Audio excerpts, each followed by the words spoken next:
ओम नमो भगवते वासुदेवाय नमः। श्रीमन महर्षि वेदव्यास प्रणीत श्री हरिवंश पुराण हरिवंश पर्व अध्याय 14।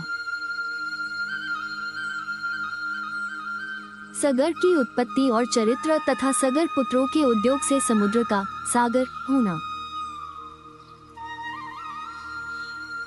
जन्मेजय ने कहा, तपोधन, वे राजा सगर विष के साथ क्यों उत्पन्न हुए थे? विष के साथ रहते हुए भी मरे क्यों नहीं? और मर्यादा से च्युत न होने वाले उन नरेश ने क्रोध में भरकर महाबली शक आदि क्षत्रियों के कुलोचित धर्म को क्यों नष्ट कर दिया था? इसका आप मुझसे विस्तार पूर्वक वर्णन कीजिए। वैशंपायन जी बोले, राजन, राजा बाहु शिकार और जुए आदि व्यसनों में ही पड़ा रहता था। तात, इस अवसर से लाभ उठाकर बाहु के राज्य को हंगे, तालजंग तथा शकों ने छीन लिया। यवन, पारद, काम्बोज, पहनव और खस, इन 5 गणों ने भी हंगे राजाओं के लिए पराक्रम किया था। राज्य के छिन जाने पर राजा बाहु वन को चला गया और उसकी पत्नी भी उसके पीछे पीछे गई। इसके बाद उस राजा ने दुखी होकर वन में ही अपने प्राणों को त्याग दिया। उसकी पत्नी यदुवंश की कन्या थी, वो गर्भवती थी, तब भी बाहु के पीछे पीछे वन में गई थी। उसकी सौत ने उसे पहले ही विष दे दिया था। जब वो स्वामी की चिता बनाकर उस पर चढ़ने लगी, उसी समय वन में विराजमान भृगुवंशी और ऋषि ने दया के कारण उसे रोका। तब उसने उनके आश्रम में ही विष गर सहित गर्भ को, जो आगे चलकर सगर नामक महाबाहु राजा के रूप में प्रसिद्ध हुआ, उत्पन्न किया।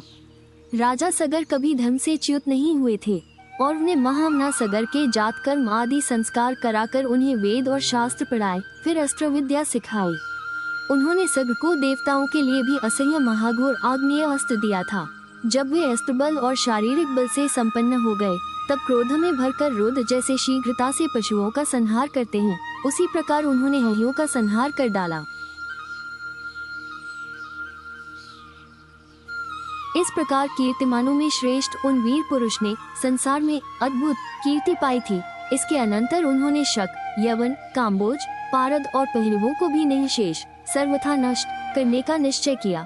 जब वीर और महात्मा सगर उनका सर्वनाश करने लगे, तब वे शक, यवनादि बुद्धिमान वशिष्ठ जी की शरण में गए और उनके पैरों में गिर पड़े। परम यशस्वी वशिष्ठ जी ने कुछ विशेष शर्तों पर उनको अभयदान दिया और सगर को उन्हें मारने से रोका। सगर ने अपनी प्रतिज्ञा और गुरु के वाक्य की ओर ध्यान देकर उनके प्राण नहीं लिए, उनके धर्म को नष्ट कर दिया और उनका वेश बदल दिया। उन्होंने शकों के आधे सिर को मुनर कर छोड़ दिया, यवनों के सारे सिर को मुनर दिया और पहवों के भी सिर को मुनरवा दिया।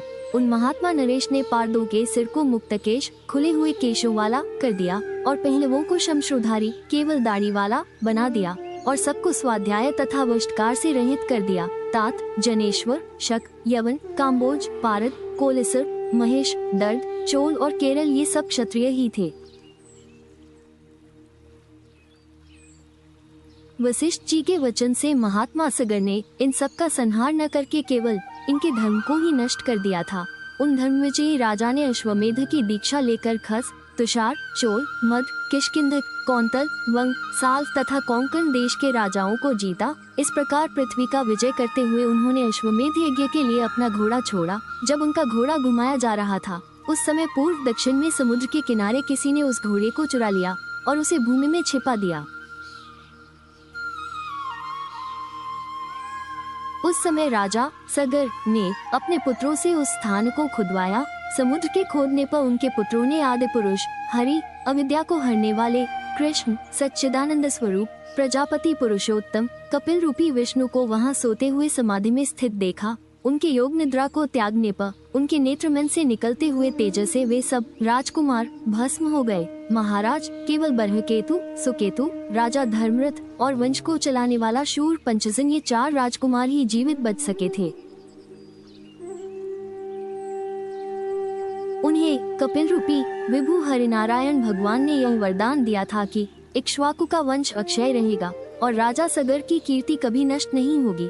समुद्र उनका पुत्र कहा जाएगा, अर्थात भविष्य में ये सागर नाम से प्रसिद्ध होगा और उन्हें अक्षय स्वर्गवास मिलेगा। कपिल जी ने अपने नेत्र के तेज से भस्म हुए सगर पुत्रों को भी अक्षय लोकों की प्राप्ति होने का वर दिया। उस समय समुद्र ने अर्घ्य लेकर उन राजा सगर को प्रणाम किया और सगर के इस कर्म के कारण समुद्र का सागर नाम पड़ गया।